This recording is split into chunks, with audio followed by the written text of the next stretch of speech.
Welcome back to my channel. आप लोग कैसे हैं? मैं तो बिल्कुल ठीक हूँ। आप सभी को सुबह की राम राम, राधे राधे।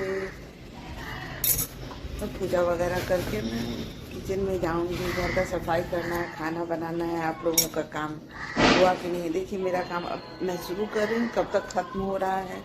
मार्केट भी जाना है, कुछ शॉपिंग करना है, इसलिए चलते हैं, देखते हैं कि मेरा काम कब तक ख़त्म होता है।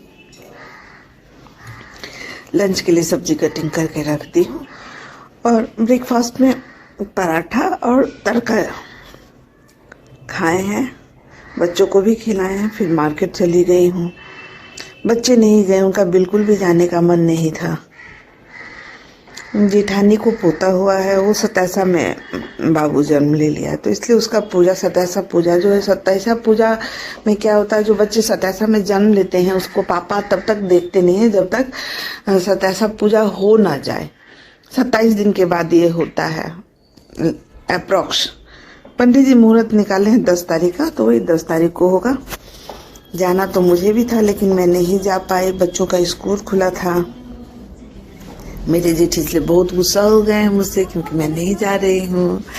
मेरे ससुराल के सभी लोग बहुत ही अच्छे हैं। वैसे बहुओं को ससुराल जाने में मज़ा नहीं आता है। बहुत सारी बहू तो जाना ही नहीं चाहती, लेकिन हम लोगों के ससुराल का माहौल ऐसा है कि बहुएं वहाँ जाके बहुत मस्ती करती है। मैं तो बहुत मस्ती करती हूँ। अभी मैं नहीं जा रही हूँ, लेकिन मैं यहाँ रहूँगी, सबका फ़ोटो देख कर मेरा मन छोटा हो जाएगा। मैं बच्चों के कारण नहीं जा रही हूँ। तो ये जिनको पोता हुआ है, इनके बेटे की शादी लास्ट ईयर थी, तो जब मैं गई थी बारात में, ये गाड़ी पे बैठ ही नहीं रहे थे। बोले कि नहीं, जब तक आप नहीं जाइएगा तब तक मैं बारात नहीं जाऊँगा। तो ऐसा माहौल ससुराल का बहुत कम को ही मिलता है। मैं रिक्वेस्ट करूँगी कि हर जो भी ससुराल वाले हैं माहौल अच्छा रखे, तो आपकी बहू आपके पास खुशी खुशी आना चाहेगी, रहेगी आपके साथ। आपको भी अच्छा लगेगा, बहू को भी अच्छा लगेगा।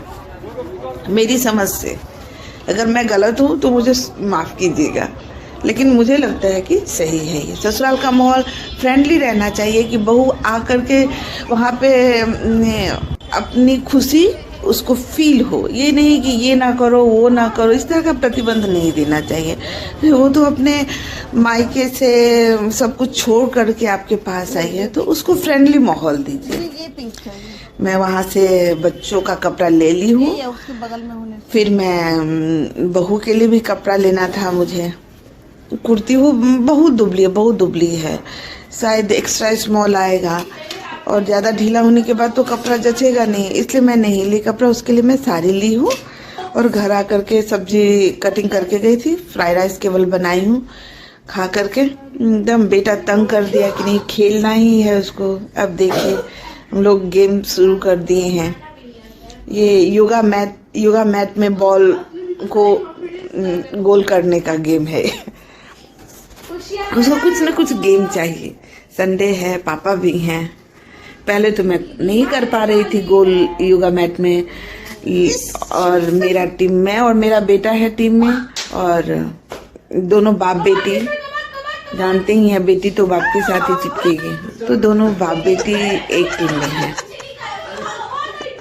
हाँ, यहाँ पे ये बहस कर रहा है कि मतलब मुझसे नहीं हो रहा था, तो मैं नज़दीक जाकर के डाली हूँ, तो वो लोग नहीं डालने दे रहे थे। बोले कि नहीं इसका नहीं होगा। तो फिर मैं जिस तरह से वो लोग बोले हैं उसी तरह से मैं डाली हूँ, और फाइनली लास्ट में मैं 4 से 5 गोल करके अपनी टीम को जिता दी हूँ। तो इसलिए बेटा मेरा बहुत खुश है और बेटी जो है भाग गई है। उसके बाद हस्बैंड चाय बनाए, चाय पी करके थोड़ा रेस्ट की हूँ, फिर डिनर का तैयारी करने लगी। चटनी, टमाटर की चटनी, खीर। ठंडे में डिनर में तो पसंद आता है। मुझे सब्जी वगैरह इतना सच में पसंद नहीं आता है।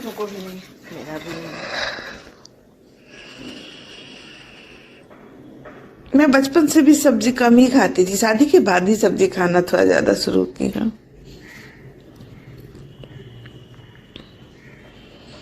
फटाफट डिनर रेडी कर दी क्योंकि नेक्स्ट डे मंडे को स्कूल के लिए भी बच्चों को रेडी करना है। ऐसे लंच वगैरह का प्रिपरेशन मैं रात को ही थोड़ा बहुत कर लेती हूँ। प्याज लहसुन सब्जी वब्जी कटिंग करने का वो क्या रहता है। तो देखिए, एक में मेथी, एक में कटहल का पत्ते को बॉईल करके मैं रखती हूँ। आप लोगों में से जिनको शुगर होगा वो इसका यूज कर सकते हैं। मेरे हस्बैंड को शुगर है, इसलिए कटहल के पत्ते को बॉईल करके और उसके बाद उसको पूरी रात छोड़ देते हैं। सुबह में वो पीते हैं मेथी पानी, almonds. Thank you for watching my channel. Bye bye.